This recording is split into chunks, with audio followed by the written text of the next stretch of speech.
Hello, être souverain de Gaïa. Je suis très heureuse de vous retrouver en ce temps hivernal, heu, compliqué et doux à la fois. Avant toute chose, je vous invite à descendre encore plus dans votre cœur. Avec cette belle pleine lune et puis bientôt le solstice d'hiver où 3i Atlas sera au plus près de nous. Ce qui nous demande un alignement au cœur en conscience. Merci à vous d'activer cela. Dans cette vidéo, on vous parlera des lieux sacrés avec un invité qui est Philippe Gilbert. Mais tout d'abord, nous sommes tout contents car on revient tout juste de la Sainte-Baume. Bon, c'est vrai, c'est juste à côté de chez nous. Voilà, où j'ai animé un fabuleux stage de connexion à l'invisible avec la magnifique Marie-Madeleine. Et waouh, la magie a marché pour tous, puisque les 12 participants ont connecté avec leur guide et bien plus encore. Nous étions en plus accueillis dans un nouveau lieu magique de stage à Nance-les-Pins, tenu par nos amis Valérie et Laurent, et qui nous ont vraiment choyés avec du confort et des bons petits plats. Je leur laisse la parole pour présenter leur lieu, qui est la source des anges. Waouh, waouh, waouh!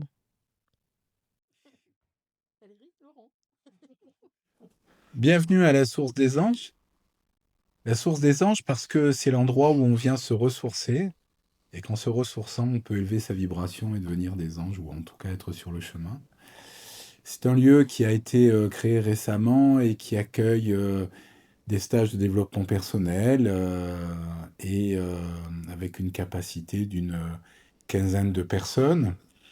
Et nous préparons les repas sur place avec des produits bio et beaucoup d'amour. Et adapté au groupe en fonction des besoins, des envies de chacun. L'objectif, c'est de recevoir comme à la maison pour que chacun se sente vraiment dans les meilleures conditions pour profiter de son stage, partager et du coup enrichir le stage par l'expérience du partage. Des Anges, c'est aussi une grande salle de pratique, d'un peu plus de 100 mètres carrés, sans poteau et ouverte sur l'extérieur. Et puis autour du lieu, il y a 3 hectares de nature, un troupeau de chèvres naines pour aller se connecter au vivant. Et puis, bien sûr, en face de nous, le massif de la Sainte-Baume et puis la grotte de Marie-Madeleine, la grotte aux œufs, enfin, toute cette forêt magique et magnifique. Je fais des soins énergétiques aussi, ça peut être aussi une possibilité si on vient se ressourcer à la source des anges voilà, pour se refaire aussi une santé, du bien-être. Merci à eux d'œuvrer vers la lumière. Et puis, comme cadeau, voici un message plein d'amour de Marie-Madeleine. Chers enfants d'amour, je vous bénis de tout mon être. Merci d'être venus aussi nombreux aujourd'hui. Oui, certains ont reçu des messages, des soins. Virginie savait que nous aurions des soins aujourd'hui. J'avais d'ailleurs vous en donné un collectif que vous pourrez emmener avec vous dans votre cœur. Mais tout d'abord, après les remerciements, je voudrais vous donner de l'amour. Je voudrais vous donner ce que vous vous donnez pas, ce que vous n'osez pas vous donner. Pourquoi n'osez-vous pas vous donner autant d'amour? S'il vous plaît, pourquoi? Le Christ nous a enseigné l'amour divin, l'amour intégral, l'amour qui ne se pose aucune question.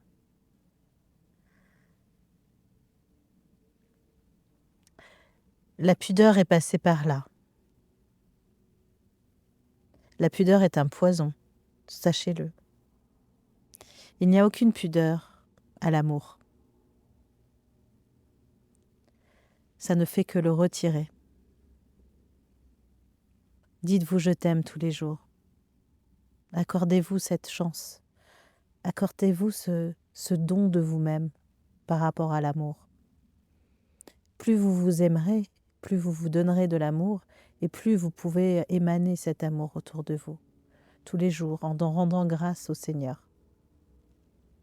Je vous invite à conscientiser cela, à aimer au plus profond de vous-même, vous-même. Entendez-le bien.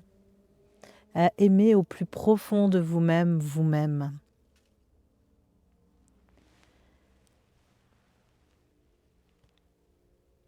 Vous êtes le divin. Aimez la divinité qu'il y a en vous. Vous n'êtes pas autre chose que la grâce de Dieu. Donc aimez-vous comme on peut aimer la grâce de Dieu. Arrêtez de tourner autour, de vous dire que vous ne méritez pas, etc., etc. Soyez vraiment reconnaissant. Reconnaissez-vous dans l'amour. Et alors vous pourrez le porter sur le chemin de cette incarnation. Et sur le chemin des êtres que vous croisez aussi, car plus vous émanez l'amour que vous réceptionnez pour vous-même, par vous-même, plus vous l'émanez et plus les autres le ressentiront et plus ils pourront se donner à eux aussi de l'amour. C'est là le chemin. Le chemin est l'amour. Il n'y a pas d'autre chemin possible. Il n'y a que des raccourcis vers quelque chose qui vous fait vous perdre. Mais le chemin, le grand chemin, celui de l'initiation terrestre, c'est l'amour. Donc marchez en grâce sur ce chemin. Quand je parle de grâce, je parle de la grâce de l'amour.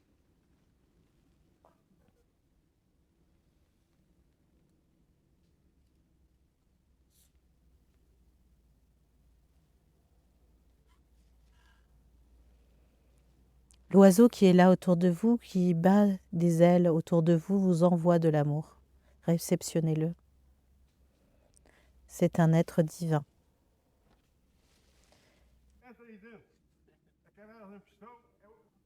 À partir de l'amour, tout est possible. Tous les soins, toute l'allégresse, toute la joie, toute la gratitude, la béatitude, le pardon. Tout est possible. La paix.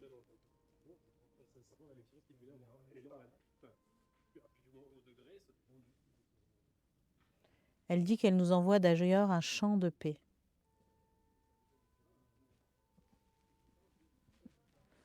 Je suis morte de rire. Alors, un chant de paix et d'amour. Alors ça passe à travers moi, je suis désolée, je ne suis pas une chanteuse.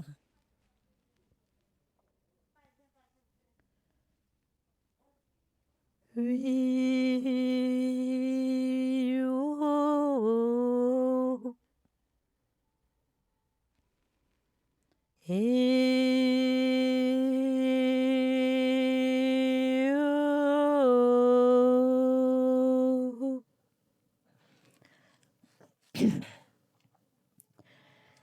Et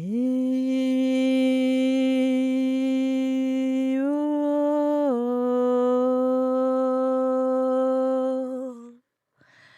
Et oh.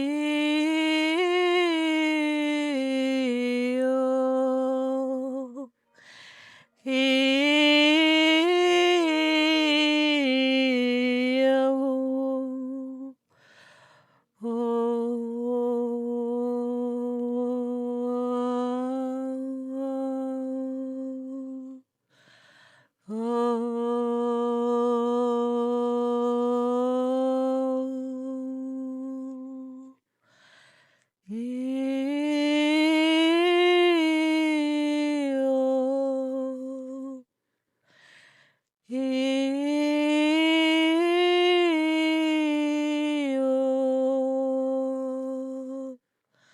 Et oh,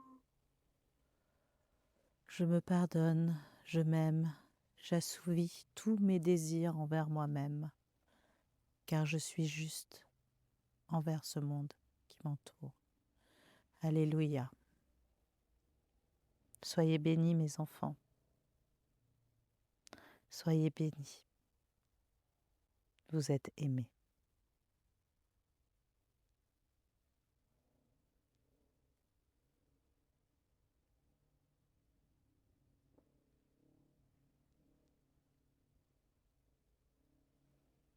Elle rajoute, je suis fière de vous, vous êtes mon trésor.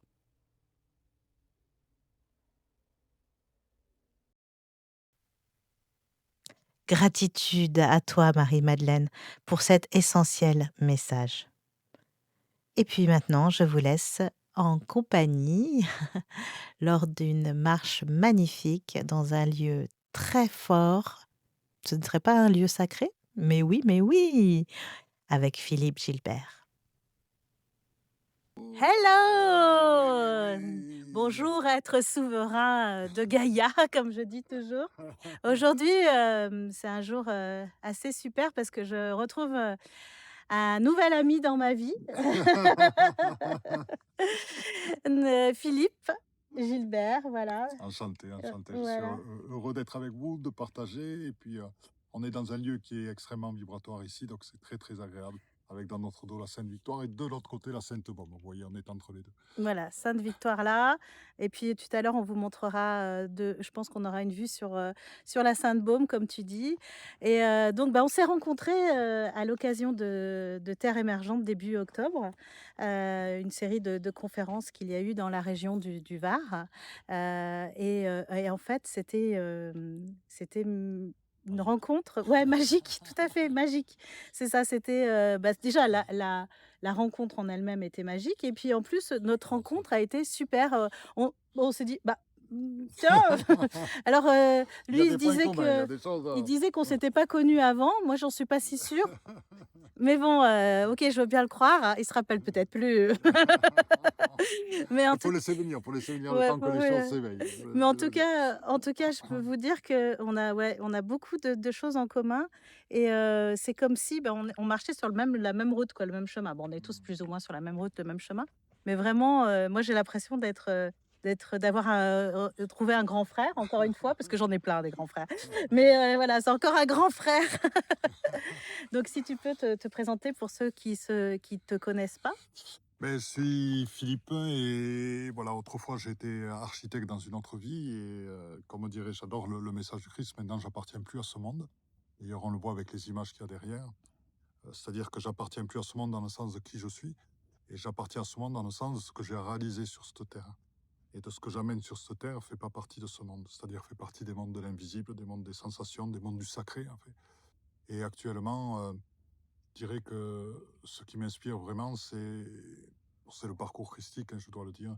C'est-à-dire cette révélation du divin en soi, cette présence au divin en soi, notre être éternel, à notre réalité, et qui est ramenée, interprétée et transcrite dans le présent et dans mon incarnation, autour de moi, dans ce que je réalise, dans ce que je fais dans la matière, tout autant que dans mes relations, les guérisons et ce que j'amène pour les gens pour mieux comprendre. Voilà. Magnifique! J'adore! Et puis moi, il m'apprend plein de choses en plus, il m'initie un petit peu, mine de rien. J'ai encore tellement de choses à apprendre. On en a tous tout le temps à apprendre, mais c'est vrai que là, c'est pas mal quand même.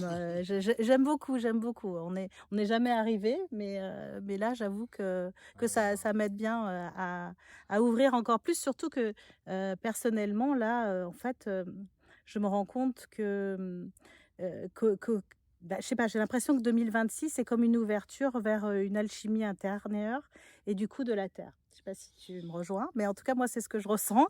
Et du coup, ce qu'on vient faire aujourd'hui, là, pour vous parler, pour vous initier quelque part à l'art de notre terre, en Oui, fait, oui, hein, oui, oui. l'art sacré de notre terre, ça rejoint pour moi l'alchimie. Voilà, c'est ça que je voulais dire. Bien, c'est-à-dire qu'actuellement, dans 2026, moi, ce que je rencontre parmi les personnes qui viennent faire des soins avec moi, c'est vraiment tout le monde a nourri quelque chose, donc la graine est prête. Mais le problème, c'est que là, pour passer la porte, il y a vraiment le gros paquet à lâcher. Et c'est des décisions, je retrouve que des gens face à des décisions importantes, que ce soit leur couple, que ce soit leur habitat, que ce soit leur métier ou d'autres décisions, leurs enfants, etc. Donc il y a vraiment des décisions extrêmement importantes à prendre. Pourquoi? Parce que la lumière est tellement forte il y a nécessité de s'abandonner, d'être totalement dans ça maintenant. Et je dirais que quand on vous parle du sacré, eh bien, en 2026, il y a ce choix. Pourquoi est-on intéressé par les sites sacrés en premier? Ah ouais, super bonne question ça. Qu'est-ce qui fait le fondement de notre recherche, le fait qu'on soit attiré par ça? Comment? Pourquoi? Bah oui, pourquoi? Hein, pourquoi? Ah ben, Philippe, pourquoi? moi, la première raison, c'est que si tu veux les sites sacrés, du fait des énergies qui sont présentes là-bas, du fait des intentions qui sont mises, ce sont des sites qui sont faits pour amener l'homme à des états de conscience modifiés dans lesquels il va rencontrer Dieu. Dieu, la source, Abba, le Père, la Mère. On peut y mettre tous les noms qu'on veut. Mhm. Mais dans tous les cas, ce sont des sites qui sont construits, mis en place ou honorés, parce qu'il n'y a pas que des constructions, pour justement que l'homme aille au-delà de son incarnation et rencontre son être éternel. Voilà, totalement. Et donc, le sens de cette recherche et le sens de ces parcours, c'est de permettre à chacun de trouver en lui, en qui il est vraiment, et en plus, à travers l'abandon qu'il ressent dans ces lieux, pourra faire monter à la surface de très anciennes blessures qui, à ce moment-là, peuvent guérir. Ouais, Voilà. Et ça, c'est rien que ça. pour ça, là, Hmm. la quête que je fais en permanence des sites sacrés, il y a ça, et puis il y a autre chose qui m'intéresse beaucoup, c'est l'histoire humaine, parce que c'est vrai qu'on est dans une période, on est beaucoup avec nos amis galactiques, et on a parlé d'extraterrestres, qui est un terme qui fait tout le temps rigoler, Hmm.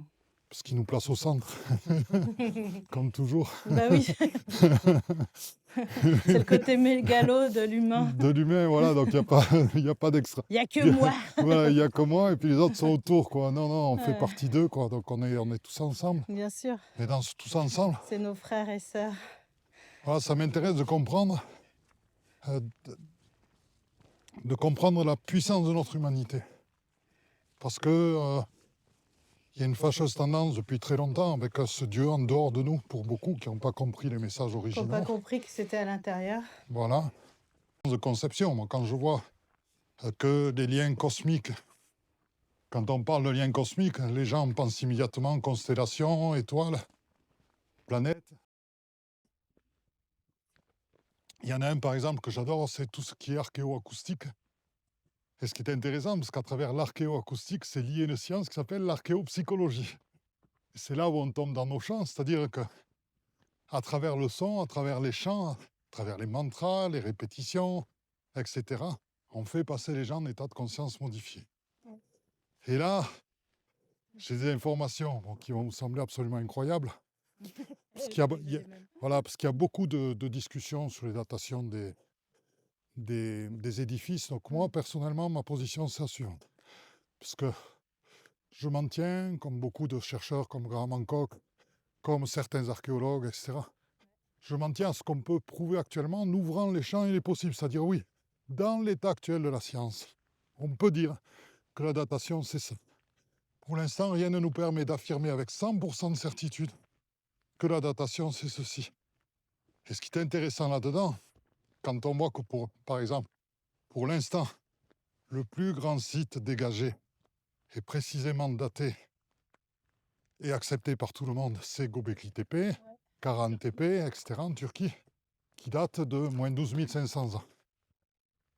Et ce qui est déjà beaucoup. Et on retrouve là-bas des structures ellipsoïdes qui ont été partiellement enterrées. Pourquoi? Pour produire une certaine acoustique dans ces enceintes. Et moi, j'ai soulevé une hypothèse là-bas qui provient d'autres études qui ont été faites. C'est, est-ce que en chantant, parce que ces enceintes, on ne peut pas y rentrer, hein, donc je n'ai pas pu le vérifier, mais est-ce qu'en chantant dans ces enceintes, Göbekli Tepe ou Karahan Tepe, ou tous ces lieux en TP qui ont été construits, puisqu'il y en a au moins 17 dont on a retrouvé les traces dans cette région-là, Je le retrouve dans toutes les civilisations. Ah ben complètement. Puis en fait, c'est la conscience de la vibration. Comme le son est vibratoire, grâce au son, on peut déplacer des choses, on peut guérir. Enfin, Voilà, complètement, c'est drôle. complètement. Et donc, ce qui est intéressant, après, l'information que j'ai eue et que je vais citer dans mon prochain livre, donc le grand livre des sites sacrés, finalement. On a Et, hâte. ah ouais, tu me diras, je pense que pour les gens qui aiment, c'est... Wow, je me suis donné, mais Ah ouais, comme j'imagine. là, voilà. Et donc, j'ai fait une référence parce que j'ai dit on retrouve des formes ellipsoïdes. Alors, bien sûr, ce qui se passe, c'est qu'au moins à Göbekli Tepe, elles sont basées sur des proportions harmoniques. Il y a des proportions musicales. Les rapports dans l'ellipse, dans l'ovale, 4-5 ou autre. Mais ce qui est intéressant, c'est que c'est quand même une forme ellipsoïde. Et qu'on a retrouvé, et bizarrement, je suis tombé dessus juste au moment où on était dans les corrections du bouquin, dans la grotte de Bruniquel. Il y avait une entrée, très petite, un trou. Il y a un jeune homme spéléologue qui a mis 2 ans à l'ouvrir, qui est rentré dedans, qui a vu quelque chose de magnifique, qui après a prévenu d'autres archéologues, d'autres services d'archéologie, d'autres services de spéléologues qui sont venus. Ils ont découvert à 345 mètres à partir de l'entrée, il faut imaginer 345 mètres sous terre, ce que c'est. Ouais, c'est énorme. Voilà. Une salle dont l'acoustique était vraiment particulière. Une salle qui était d'une beauté, les images, tu vois, parce qu'il y a des vidéos, tu vois les stalactites, les stalagmites, tu vois de l'eau, Ouais. sur l'eau flottent des stalagmites plates. Ah oui. Donc c'est irréel.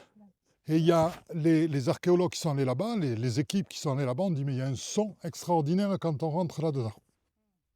Et là j'en viens, vous allez comprendre, donc déjà on parle du son, encore une fois, c'est-à-dire que c'est l'endroit de la grotte dans lequel il y a un son très particulier. Donc c'est pour ça que je vous ai parlé de l'archéoacoustique. Et je vais vous faire le lien avec les enceintes ellipsoïdales.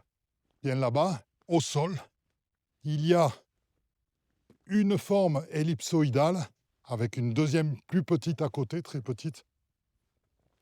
Donc on va parler de la grande, qui sont faites avec des stalagmites, qui fait environ une quinzaine de mètres de large. Et cette forme ellipsoïdale, elle a été construite par l'homme, c'est prouvé à la manière dont les stalagmites sont soutenus par moments par des petits piliers en stalagmites tout petits. Mais le mode de construction est un mode humain. Et donc, ils ont bien vu que, vu comme ça a été fait, ils ont la certitude que ce n'est pas quelque chose qui a pu se produire suite à des inondations ou autre. Donc, que c'est bien humain. Ils l'ont daté, et l'avantage, c'est que là, on n'est pas comme sur des datations sur lesquelles, par moment, il peut y avoir des erreurs, parce que dans les datations carbone, il peut y en avoir. Puis les datations carbone, on peut visiblement dater qu'un certain nombre de choses. Comme c'était des stalagmites, ils ont pu dater avec précision le moment, parce que ça dégage l'origine du moment où ils ont été coupés. Alors tenez-vous bien, cette structure ellipsoïde rituelle, elle date de 175 500 ans à plus ou moins 2500 ans près. Je répète, 175 500 ans. C'est vertigineux. Ce qui veut dire que l'homme de Néandertal à l'époque, qui habitait ce coin, faisait déjà des structures ritueliques, spirituelles. Et l'archéologue, il a dit oui, on ne peut pas prouver qu'il y avait des instruments, mais il s'amusait à taper sur les stalagmites et bing, bing, bing, bing, bing, il faisait des sons. Donc il a dit on ne peut pas trouver de traces de percussion sur des stalactites ou stalagmites, mais bon, il y a des chances que là-bas il faisait des chants et d'autres choses. Donc c'est pour vous dire comment un savoir et une forme a été transmise dans le temps de 170 000 ans jusqu'à moins 12 000 ans. Ah oui, il est merveilleux aussi. Le passage et le lien, juste au moment où on en parle, du lien.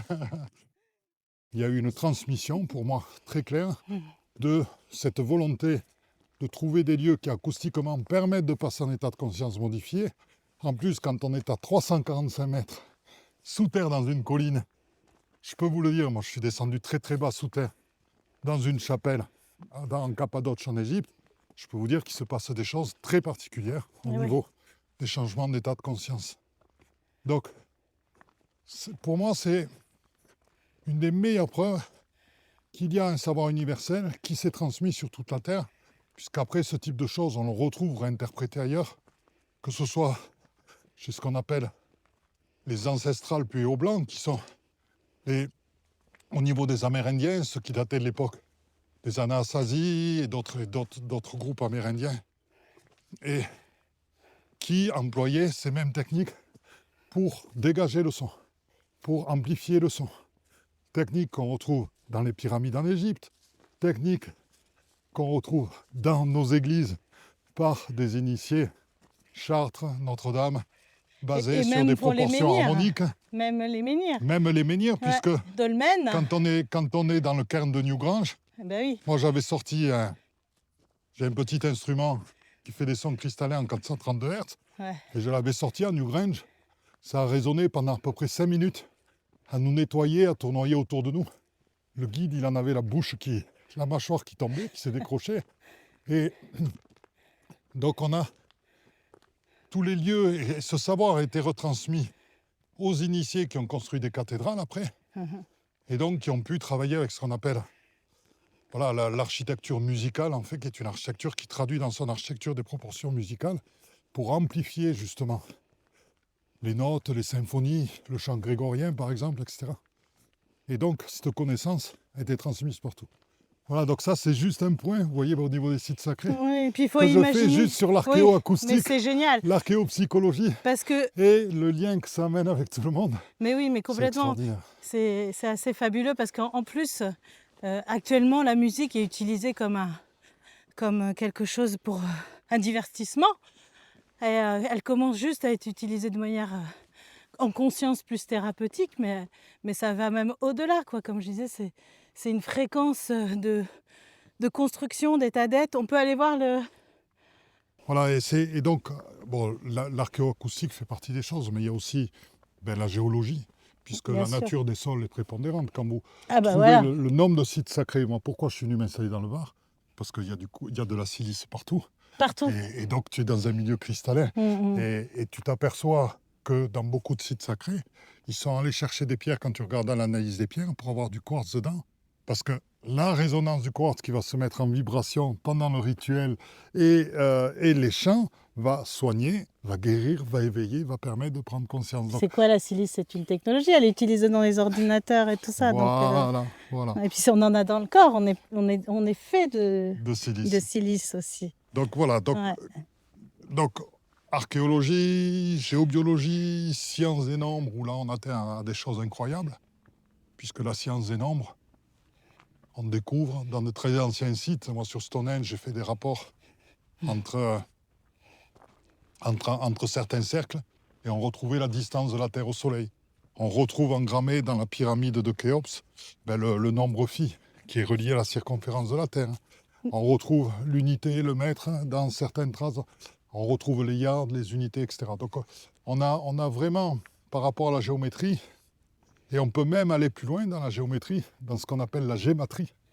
Et la gématrie, c'est un petit peu comme relié à la Kabbale, c'est-à-dire que relié au nombre, on relie des chiffres et des lettres et certains mots sacrés qui toutes les civilisations. Et c'est incroyable de voir comment Stonehenge, qui a démarré la construction du site, je ne parle pas juste de Stonehenge, de Cercle de Pierre, il y a moins de 3800 ans, c'est à moins de 3800 ans avant Jésus-Christ, et c'est vachement intéressant de voir que il y avait déjà la connaissance du pouvoir des nombres, l'incorporation de nombres qui représentaient des rapports cosmiques pour ramener les énergies du cosmos sur Terre.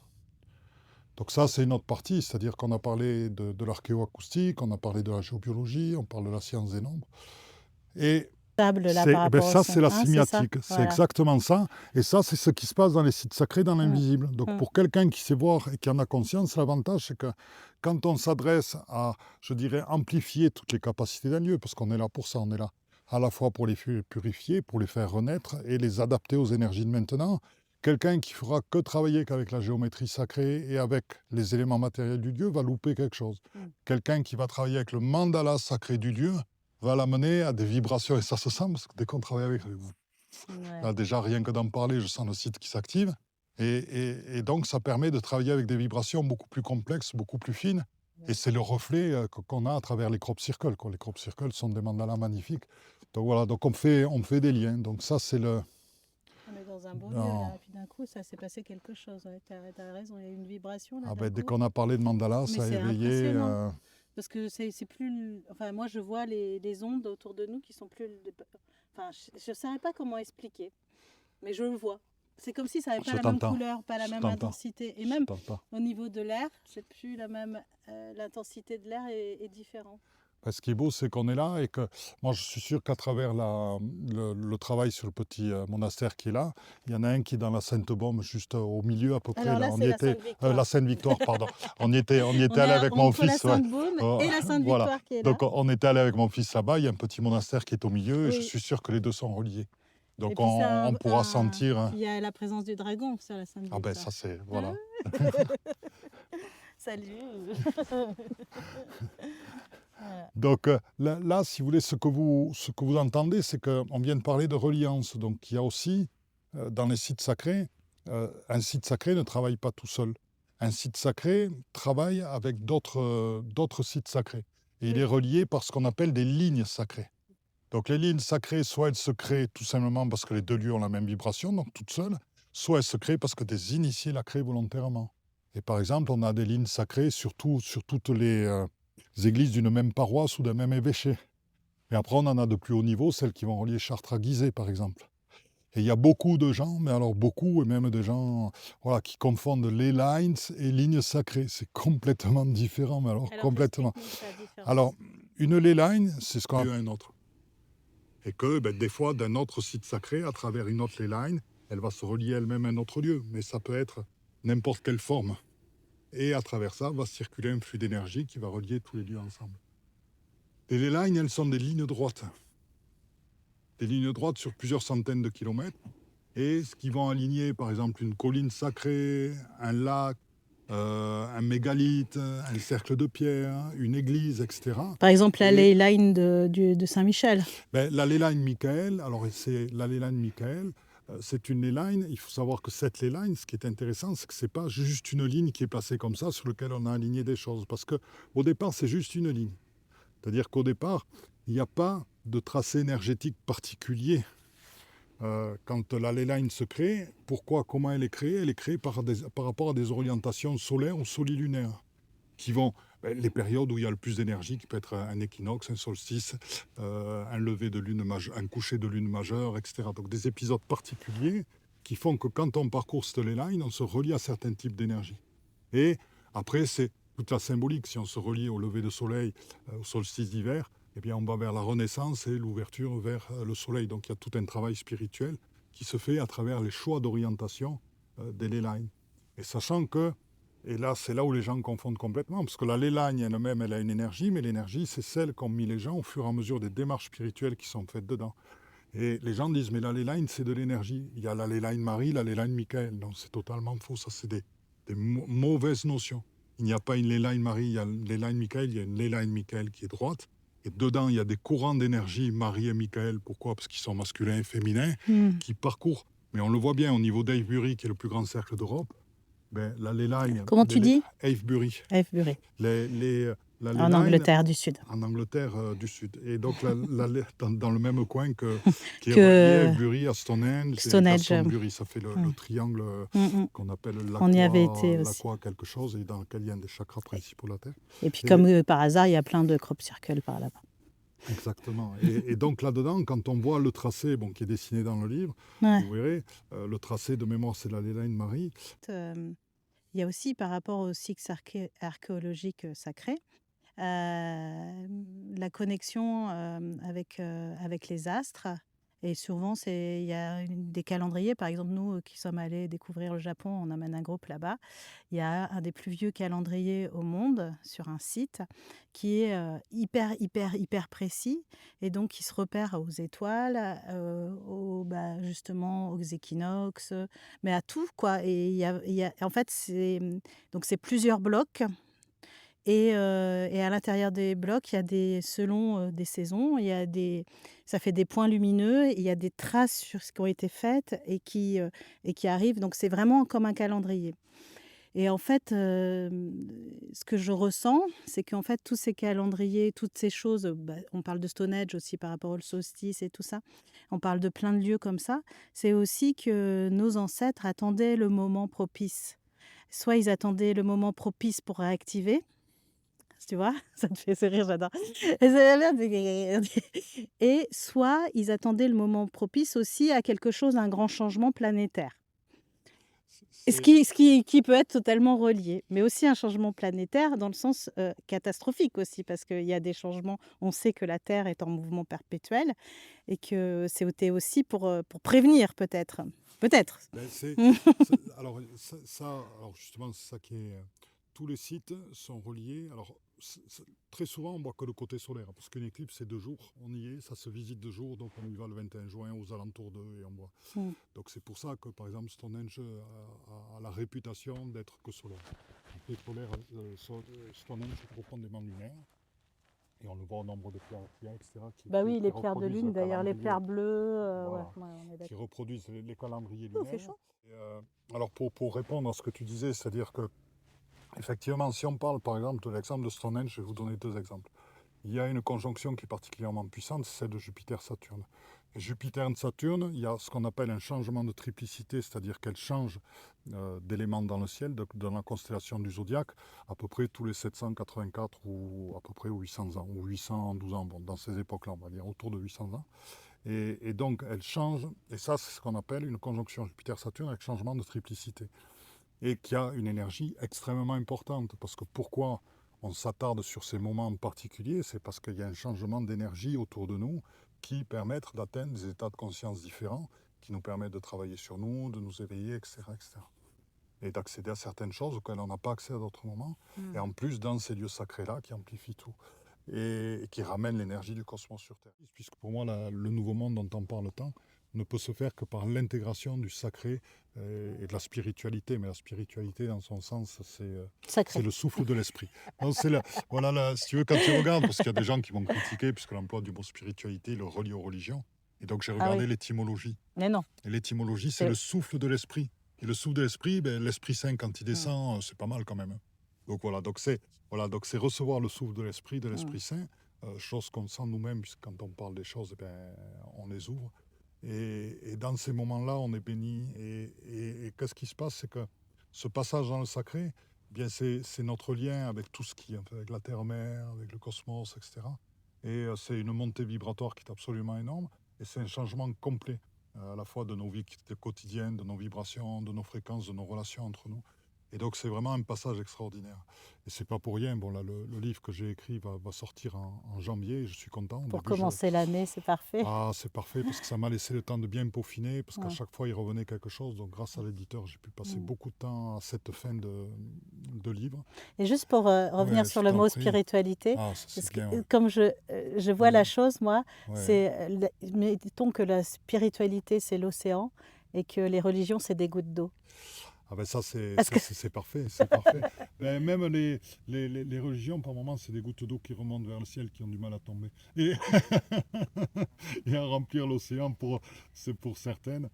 Mais c'est ça vrai fait que partie du tout. dans ton image, c'est vrai que la spiritualité, elle est infinie et qu'il est rare que les religions puissent amener aussi loin, amènent certaines personnes dans cette transcendance. Mais c'est souvent par des démarches plus personnelles que celles de la dogme, je dirais, collective, de la mise en place collective. Parce qu'il y a des grands mystiques dans toutes les religions qui sont des êtres merveilleux. Et c'est un petit peu là. Et donc le but actuellement, c'est que pour nous, nous créons notre propre spiritualité, qui soit la nôtre, qui soit quelque chose d'universel, qui inclut autant Christ, Bouddha, Mahomet et bien d'autres. Et qui soit celle de notre être éternel, qui soit celle de la terre-mère, celle du cosmos, et qu'on la vive au quotidien, qu'on sente cette reliance, qu'on ait ce respect. Parce que c'est une énergie particulière qui est amenée, qui est favorable à l'être humain. Donc c'est à nous de reprendre tout ça aussi. Ouais. Et alors c'est pour ça finalement qu'on est attiré par les lieux sacrés. Pourquoi voilà, bon, pas tous, hein, parce que je pense que on est tous différents et que voilà, mais ceux parmi vous qui êtes attirés par les lieux sacrés, c'est pour ça. C'est pour se relier finalement. Oh, qu'il J'ai est un ami qui s'est posé là. beau. marqué bonheur sur ton cœur. Ah ouais, que c'est joli. Oh, il est tout joli en plus. Non, Titi, C'est un petit bourdon. c'est un petit bourdon. Hmm. Et donc en fait, c'est vraiment pour, ouais, c'est ça, c'est pour se remettre en connexion, bah, comme tu disais, avec le cosmos, avec la globalité. Et qu'est-ce que c'est que la globalité? C'est le retour au cœur, Tout à fait, hein? complètement. On est d'accord. Ben, le plus beau pour le cœur, ce que j'adore, c'est Teilhard de Chardin qui dit oui, les scientifiques, eh bien, ils travaillent avec les forces de la gravité, avec les forces électromagnétiques. Mm. La spiritualité travaille avec l'amour, qui est la force qui a créé la vie, parce que deux molécules qui s'attirent pour créer la vie, qu'est-ce que c'est qui les attire? L'amour. Là, c'est là recevoir les énergies telluriques. Donc les cheminées cosmotelluriques sont des points d'acupuncture sur Terre qui permettent de faire circuler les énergies à l'intérieur de nous. Donc on est tous présents dans tout. On appelle des tables de guérison. Et quand je vois des pierres, alors que toutes les pierres sont accidentées, Mm. que je vois celle-là partiellement plane, je me demande, c'est juste une supposition, si au fur et à mesure du temps, elle n'a pas été aplanie parce qu'elle n'a pas servi de pierre de guérison. Quand je la regarde, je vois qu'il y a quand même une conjonction de réseaux assez particulière à cet endroit-là. Et moi, pour moi, c'est une guérison. Alors, je vais regarder, je vais m'y connecter.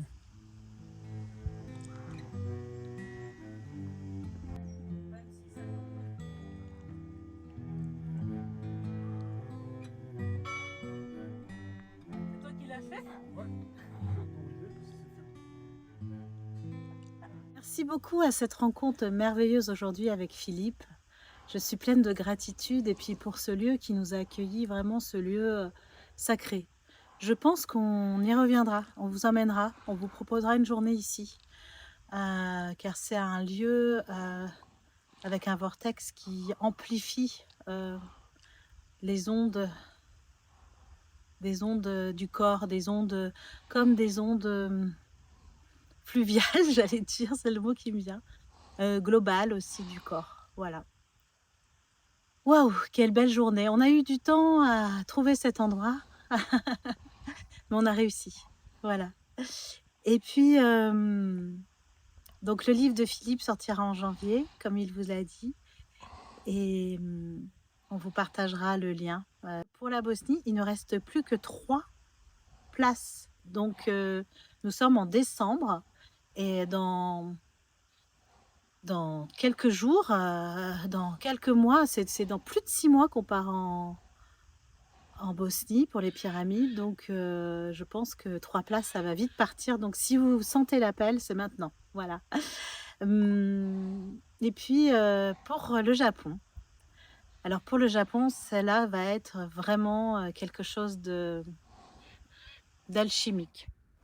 Nous allons retrouver ce pouvoir, cette connexion alchimique en soi avec cette terre cosmique du Japon. C'est un trait d'union entre soi, le monde et le divin. Et cela va se passer du 17 au 27 août. Et inclus. Donc tout ça, vous arrivez avant, vous repartez après. Et on a essayé de faire ça le moins cher qu'on ait pu, parce que quand même le Japon, au niveau transport, au niveau hébergement, ça reste quand même un pays cher. Mais vraiment, si vous sentez l'appel, voilà, il faut... Venez, venez. Parce que c'est pareil, nous, nos voyages, comme vous pouvez le voir, on les propose une fois et souvent pas deux. Enfin, il y a Bosnie, ça va faire la 3e fois, mais d'ailleurs, c'est la dernière fois qu'on le propose, parce qu'il y a d'autres destinations dans lesquelles on a envie d'aller. En 2026, pour moi, c'est vraiment de retrouver ce cœur alchimique, ce cœur profond avec les lieux. Donc, on vous proposera aussi pour 2027 des beaux voyages, des beaux lieux. Et aussi, c'est bientôt Noël, donc pensez au livre. Voilà, si vous voulez vous faire plaisir, c'est le moment. Il est disponible sur la plateforme Amazon, mais vous pouvez nous le commander aussi directement à nous. Et puis, comme c'est Noël, et qu'il me reste plein de place en décembre pour les guidances personnelles, qui sont aussi des ouvertures sur le soin et sur le dégagement si vous en avez besoin, eh bien, j'ai envie de vous faire un cadeau. Je vous fais un tout petit prix, allez voir sur le site, pour la période de décembre. pour les rendez-vous que vous prenez en décembre. Donc, ne loupez pas cette belle proposition de cadeau pour vous-même. Et puis, bah, je vous dis à bientôt. Voilà, je vous aime très fort. On vous aime, on vous remercie pour tout. Partagez tout cela et puis à bientôt.